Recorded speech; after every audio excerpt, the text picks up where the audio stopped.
So, ladies and gentlemen, the 1977-78 season for the Boston Bruins was a story of many highs and one big low, and that big low came in the last two games of the Stanley Cup final. Boston was well on its way to upsetting the Montreal Canadiens, but couldn't hold together in the last two games of the series and lost 4-1 on home to unlikely hero Mario Tremblay's two goals. But what he did in that campaign, ladies and gentlemen, will be forever remembered. They spent most of the season being undefeated against some of the key teams in the league, and once they got in the postseason, they were dynamite. They were plus 115 on offense, and led by Captain Wayne Cashman, head coach Don Cherry, and GM Harry Sinden. Again, their 54th season in NHL could be described as iconic. Now, the Bruins advanced in Stanley Cup Finals for a second straight year, only to be defeated again by the rivals, the Habs. In 77, he lost four straight, including a tough overtime game in Game 4, which gave Montreal the Cup, Jacques Lemaire's overtime winner. But this season had a lot of memorable events. Multiple players had more than 20 goals, and of course, the undefeated John Winsink challenging the entire Minnesota North Star bench to a fight during December contests, which allegedly changed the season.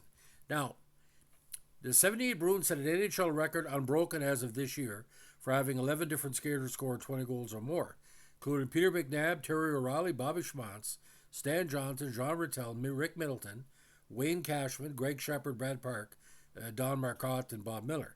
So that means almost four total lines besides Brad Park had 20 goals.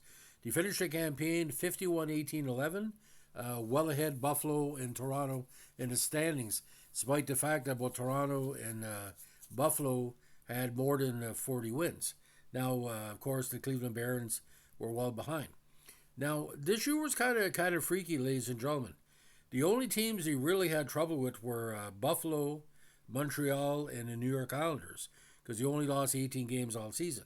But he went 3-1-2 in Cleveland, 5-0-1 against Toronto, 4-0-1 against Detroit, 5-0 against the Kings, 0-4-4 against Montreal, 5-0 against Pittsburgh, 4-0-1 against Washington, 2-1-1 against Atlanta, 1-3 against the Islanders, 4-1 against the Rangers, 1-2-1 against the Flyers, 3-1 against Chicago, 3-0-1 against Colorado, 3-1 against Minnesota, which ended up being their biggest rivals into the 80s, 4-0 against St. Louis, and 2-0-2 against Vancouver. Now, they started off the season somewhat slow, ladies and gentlemen. They didn't have a victory until the second week of the season. They lost a tough 2-0 home game against Montreal on October 16th. Now, they lost 5 of their first 11 games in October, November. From then on, went on a nice long winning streak. They were undefeated from November 6th to December 15th, where they lost 6-4 to the Flyers in a road contest.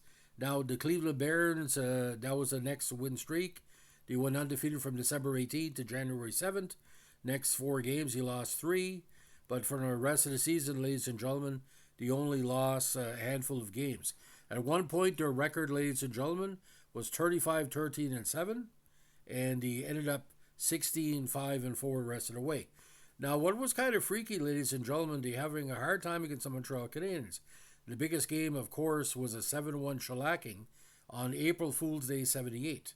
So that stopped them getting their 50th victory, but the next night against at home against the Rangers, it was all together.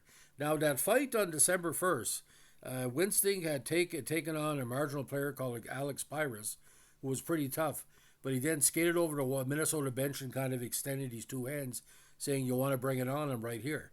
But no player responded. That ended it for Minnesota that year. So O'Reilly led the team with 90 points. And you're talking about the 20 goal scorers, ladies and gentlemen. John Winsink had 16 goals that year, and Milbury had 8.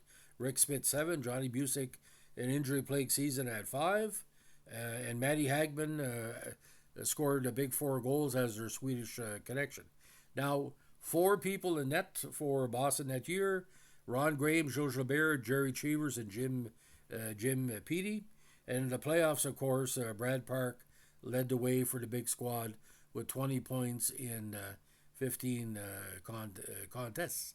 Now, we're going to go over their playoff run. It's quite interesting what Boston did that year, because all the momentum was with Montreal that year, because they didn't have to play the Islanders in the semifinal round because Toronto had upset the Islanders in 7 games on a Lanny McDonald overtime counter.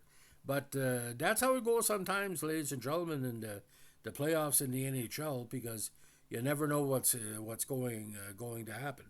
So the playoffs, again, the format was like it was for years. Boston got a first round bye, didn't have to play in the prelims. They played Chicago in the second round and dominated the Blackhawks from the start. They won 6-1, then won 2 overtime games. One in Boston, one in Chicago by 4-3, and then swept the series 5-2 against Chicago on April 23rd. Now, the second round series, this was considered almost like a rematch of 74, but this time this time Boston had the better series. The key victory, and like a key victory was for the Flyers in 74, was an overtime victory by Boston in game 1. And let me tell you something, ladies and gentlemen, that contest. Rick Middleton was again a hero. He hadn't scored many goals until the overtime counter, which led to a 7-5 victory for Boston in game 2. Flyers came back for a 3-1 victory, but then Boston won 4-2 at the Spectrum in game 4, then wrapped it up in Boston in game 5 with Donnie Marquardt, Peter McNabb, and John Bertel putting away Barney Parent and the Flyers. Kinderchuk had scored 2 in the second period to extend it. Now the finals were quite interesting, ladies and gentlemen, and here's why.